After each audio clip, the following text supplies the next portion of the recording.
Hello, my awesome scientist. So today in class we looked at the sun, the earth, and the moon and their characteristics. Today we want to focus on how the sun, earth, and moon interact with each other and create patterns for us on the earth and in the sky. And the two big words we're going to need to make sure we know are rotate and revolve. You may hear different forms of those words, such as rotation or revolution or rotating or revolved. Okay, so those are the two words that we're going to focus on tonight. You want to make sure you are turned to page 106 in your journal. You're going to make a T-chart. On one side is rotation, on one side is revolution, and your title is Rotation versus Revolution. You will know when to take notes down in your T-chart when I tell you to write something down. Do not write anything down until I tell you to, and make sure you listen closely for what you're going to need to record. I will not show you this page again. I will simply tell you when you need to record information. So this is a test to see who is listening. So let's go ahead and get started. So the first one we're going to look at as rotation. And when an object rotates, it is simply spinning. Okay, it means it is spinning on its axis. Okay, the earth has an invisible line going from the top to the bottom called its axis. The earth actually sits at a tilt, and just like you can see right here on the diagram on the screen, okay, you have this red line right here. That is the axis, okay? I'm going to ask you tomorrow about the earth being tilted on its axis, okay? That creates a lot of different patterns for us that you're going to see throughout this video and then later even next week, okay? And when it rotates, it's simply spinning on that invisible line, okay? When I'm moving this, it is rotating, it is spinning in place, it's not moving anywhere. That's what rotation is. And as you can see, it rotates in a specific direction. It rotates counterclockwise. Okay, so when we rotate, we spin on our axis counterclockwise.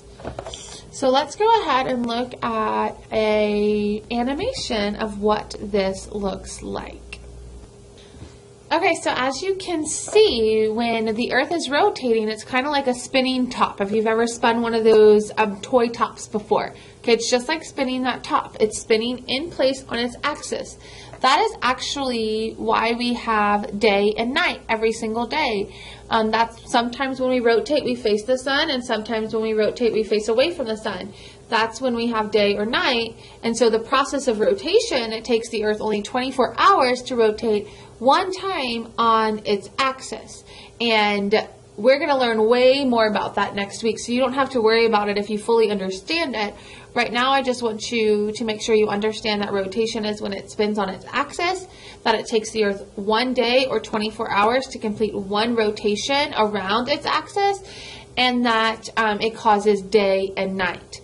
It's actually why we're going to call it rotation, because the process of the earth rotating on its axis is going to cause day and night. So now that we know what rotation is, we're going to look at revolution. Okay, and revolution is when an object actually goes around another object. So here in this picture, you can see that the earth is going to go around the sun, and then the moon is going to go around the earth. Okay.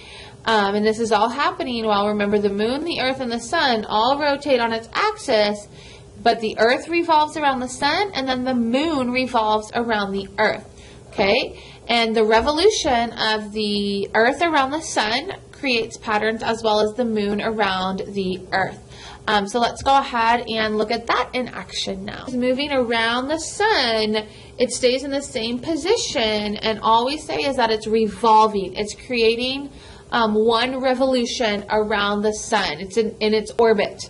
And this process for the earth to go around the sun one time takes 365 days, which, as you know, is equal to 1 year. It is actually the reason for the seasons, and that has to do with the earth sitting at that tilt, going around the sun, revolving around the sun, and getting different amounts of sunlight depending on where it is in that revolution. And again, we are going to talk in more detail about that next week. So it's okay if you don't quite understand that right now. Just make sure that you understand that when an object is revolving, it is going around, that it is going to take the Earth 365 days to go around the sun one time, and it is the reason for the seasons. Okay, so now that you know the difference between rotation and revolution, now you're going to actually record it in your journal in a T-chart, just like I did. You are going to include the picture as well as the descriptions that are on the T-chart that you see on the screen. Okay, so make sure that you write your rotation summary down and your revolving summary down in your journal. You want to make sure that you record that rotation, or rotating is when it's spinning on its axis, that it takes 24 hours for the Earth to complete one rotation, which is equal to 1 day. It causes the pattern of day and night. And we also call it rotation, and then you want to draw a picture like this in your journal to represent the word rotation. Remember, you want to make sure you draw your Earth on the tilt and the arrow going counterclockwise.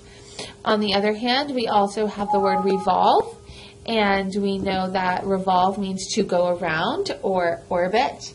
And I forgot to show you this earlier in the video, but it's just like when like here's Earth, they're all about to revolve around the sun. They're going around the sun. They are making their revolution, okay? Remember, it takes 365 days for the Earth to complete one revolution around the sun, and it causes the 4 seasons. So make sure you have this table written in your journal just like this with the pictures. And don't forget, you have your planet order quiz tomorrow, so make sure you study the order of the planets on page 103. And I will see you then.